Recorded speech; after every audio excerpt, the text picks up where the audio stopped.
Quando alguém pergunta se Jesus teve irmãos, essa pergunta quase nunca é apenas curiosidade histórica. Normalmente ela carrega um peso teológico, emocional e até denominacional. Algumas pessoas sentem que responder sim ameaça a fé cristã. Outras sentem que responder não ignora o texto bíblico. Por isso, antes de qualquer coisa, precisamos deixar algo muito claro. A fé cristã não depende da resposta a essa pergunta. A divindade de Jesus, sua obra redentora, sua ressurreição e sua centralidade no cristianismo não estão em jogo aqui. O que está em jogo é outra coisa.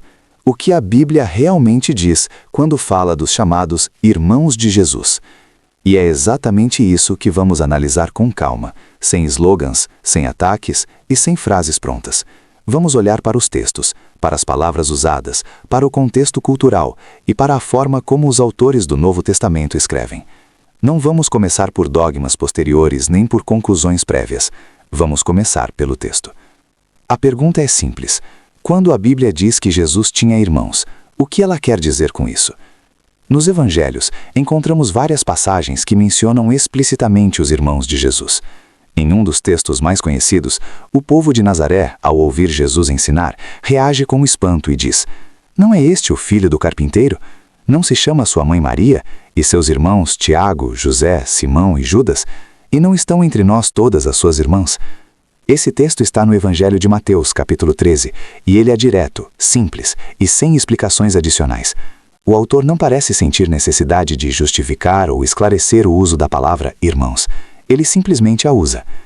Esse mesmo episódio aparece também no Evangelho de Marcos, onde a reação do povo é muito semelhante. Novamente os nomes são citados, e novamente o texto não oferece nenhuma nota explicativa, dizendo que se tratam de primos, parentes distantes ou filhos de outra pessoa. O texto flui naturalmente, como se o leitor entendesse exatamente o que estava sendo dito. Aqui surge o primeiro ponto importante. Os evangelhos foram escritos para comunidades reais, com leitores reais, que dominavam o idioma e o contexto cultural da época. Se o autor usasse uma palavra que pudesse gerar confusão grave sobre a identidade familiar de Jesus, esperaríamos algum tipo de esclarecimento no próprio texto. Mas isso não acontece. No grego do Novo Testamento, a palavra usada para irmãos é adelphoi. Essa palavra, no uso comum da língua grega, significa irmãos de sangue, filhos dos mesmos pais. Ela pode, em contextos mais amplos, ser usada para parentes ou membros de um mesmo povo, mas quando isso acontece, o contexto geralmente deixa isso claro. Além disso, o grego possui palavras específicas para primo, como anépsios, que aparece, por exemplo, na carta aos Colossenses, quando Paulo fala de Marcos, primo de Barnabé. Ou seja, o idioma tinha recursos para diferenciar irmãos de primos quando o autor quisesse. Isso nos leva a uma pergunta honesta. Se os autores quisessem dizer primos ou parentes próximos, por que usariam repetidamente a palavra comum para irmãos, sem qualquer esclarecimento?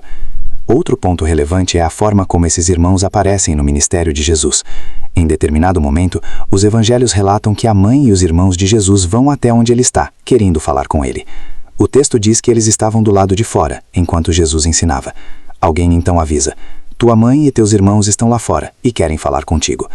A resposta de Jesus é teológica, não biológica. Ele diz que sua verdadeira família são aqueles que fazem a vontade de Deus. Observe algo importante aqui. O texto distingue claramente entre discípulos e irmãos. Os irmãos não são apresentados como seguidores naquele momento. Pelo contrário, o Evangelho de João afirma explicitamente que, em certo ponto, nem mesmo seus irmãos criam nele. Essa frase é fortíssima. Ela mostra que esses irmãos não são apenas figuras simbólicas, mas pessoas reais, com uma relação familiar com Jesus, e que, naquele momento, não compartilhavam da mesma fé nele como Messias. Se esses irmãos fossem apenas primos distantes ou parentes simbólicos, essa afirmação perderia muito do seu impacto. O texto ganha força justamente porque se trata de irmãos, no sentido comum da palavra. Pessoas que cresceram com Jesus, conviveram com ele, mas que ainda assim tiveram dificuldade em crer.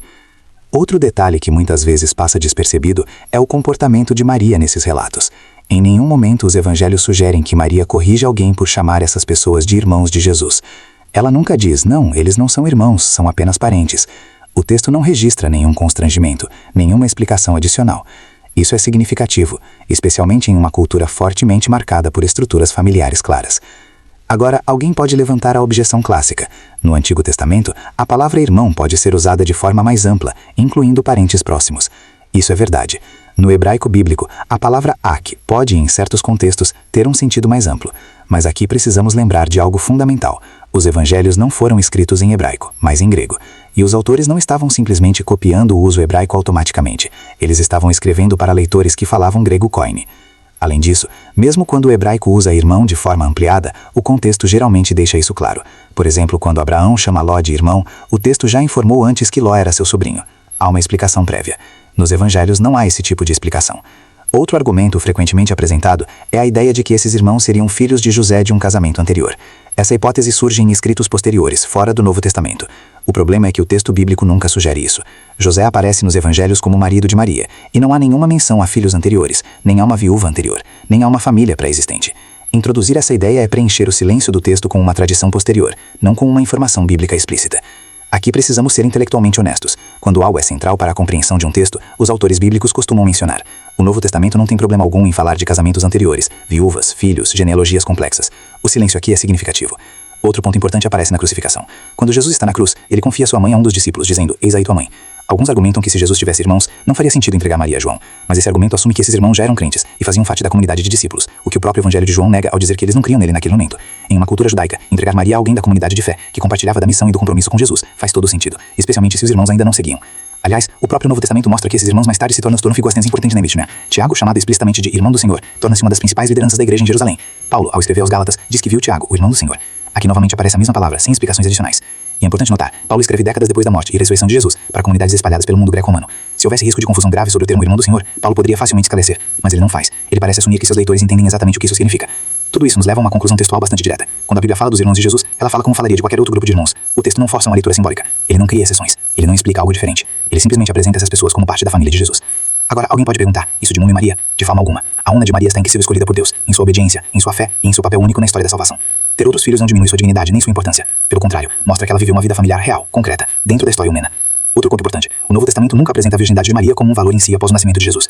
A ênfase bíblica está na concepção virginal como sinal da ação divina, não em uma condição permanente como ideal espiritual. Isso não significa desrespeito, mas simplesmente reconhecer o foco do texto. Quando lemos que José não a conheceu até que ela deu à luz um filho, o texto usa uma construção comum que indica uma mudança de estado após um determinado evento. Em inúmeros outros textos bíblicos, essa mesma estrutura aponta para algo que ocorre depois. O autor poderia ter evitado essa formulação se quisesse afirmar explicitamente a ausência permanente de relações, mas ele escolhe essa forma, comum e clara para seus leitores. Aqui é fundamental lembrar, a Bíblia não foi escrita para responder debates teológicos séculos depois. Ela foi escrita para comunicar verdades claras a seus primeiros leitores. E para esses leitores, a ideia de que Jesus tinha irmãos não parecia problemática nem surpreendente. O mais interessante é que o Novo Testamento nunca usa a ideia dos irmãos de Jesus para desmerecê-lo. Pelo contrário, mostra que até mesmo aqueles que cresceram com ele precisaram passar por um processo de fé. Isso torna o testemunho ainda mais forte. Não foi privilégio familiar que os levou a crer, mas o encontro com Cristo ressuscitado. Portanto, quando perguntamos Jesus teve irmãos, a resposta mais honesta, olhando apenas para o texto bíblico, é que o Novo Testamento apresenta essas pessoas como irmãos no sentido comum da palavra, filhos de Maria e José, mais novos que Jesus, que inicialmente não creram nele, mas que mais tarde se tornaram parte importante da igreja. Isso não é um ataque a nenhuma tradição, é simplesmente uma leitura textual, contextual e linguística do que a Bíblia diz. E aqui precisamos ter maturidade espiritual para reconhecer algo importante. A autoridade das Escrituras não depende de elas confirmarem nossas tradições, mas de nós estarmos dispostos a ser corrigidos por elas. A pergunta final, então, não é apenas se Jesus teve irmãos. A pergunta mais profunda é, estamos dispostos a deixar a Bíblia dizer o que ela diz, mesmo quando isso confronta ideias que herdamos? Porque fé madura não é proteger conceitos, mas buscar a verdade com humildade. E quando fazemos isso, percebemos que a humanidade de Jesus, sua inserção em uma família real, com irmãos, conflitos e incredulidade inicial, não diminui sua glória. Pelo contrário, torna ainda mais impressionante o fato de que ele é quem a fé cristã afirma que ele é.